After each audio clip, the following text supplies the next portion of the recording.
Hayyee hordoftoota YouTube channel keenya hunduu baga nagaan dhuftan an dhufeen jira.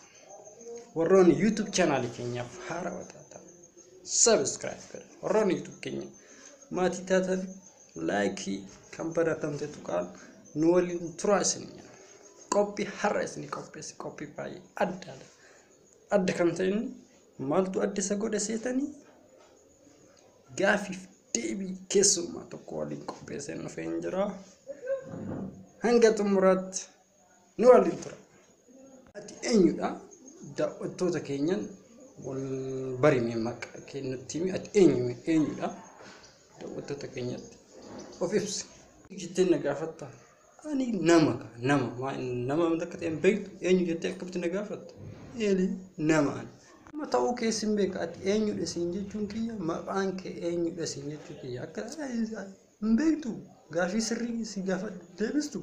Ishi gaafii lammataa yoo si gaafadha gaafii kana seeraan nu deebistu. Ati eessaa dhufte? Eessaa dhufte mee? Nutti ibsi. Eenyudha ati eessaa dhufte? Eessaa dhufte naan jettee? Ani kan dhufe manaa hin dhufan. Manaa dhufe. Si gala manaa hin dhufe. Gaafiin itti aantu gaafiin as gaafachuuf deemu bara kam dhalatte mee? Bara kam akka dhalatte daawwattoota keenyaaf nu ibsi.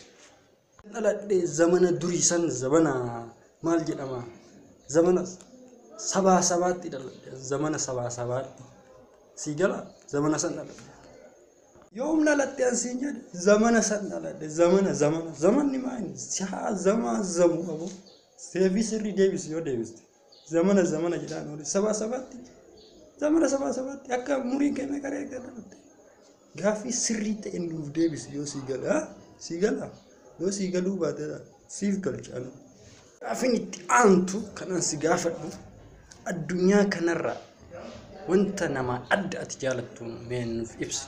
Waan adda ati jaalattu nama adda wanta ta'e gaafii kanarratti haala gaariin deebii qubsaa ta'e nu deebisi. Maan adda maal jaalattanaan jette? Ani kan jaaladhu nyaachuu, dhuguu, fiiguu, ka'uu, rafuu kanan jaaladhu. Yoo siif galu. Gaafiin itti aantu gaafiin as gaafachuuf deemu ni baratta. Yoo barate ta'e barumsa maalitu sitti tola? Baradhaa barumsi natti tolu immoo irra caalatti yeroo baay'ee ani kan jaaladhu oduu durii nama bohaarsaa nama kofalsiisaa isan jaaladha irra caalatti. Oduu durii barumsa oduu durii kan si gaafadhe barumsa keessa maal jaalatta? Koorsii barattu keessa maal jaalatta siin jedhe. Ati immoo oduu durii jette. Ishii kun yaaf amma hordoftoota keenya deebii qubsaa waan hin deebisneef teessarroo ka'ee dhiifama gaafadha.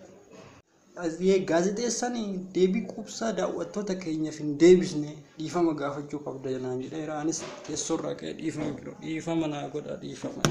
Daawwattoota keenya qophiin har'aa isiniif qopheesse kana fakkaata akka itti bohaartan abdiin qaba. Qophii kana caalaa baay'ee bareedoo ta'e amma kolfisiisoo bohaarsoo ta'e qopheessatee dhufuuf hin jira gara fuuldura. YouTube keenya warroonni subscribe godhin subscribe gochuun like illee hanga xumuraatti waan waliif turtaniif isin galateeffannaa nagaan nu tura.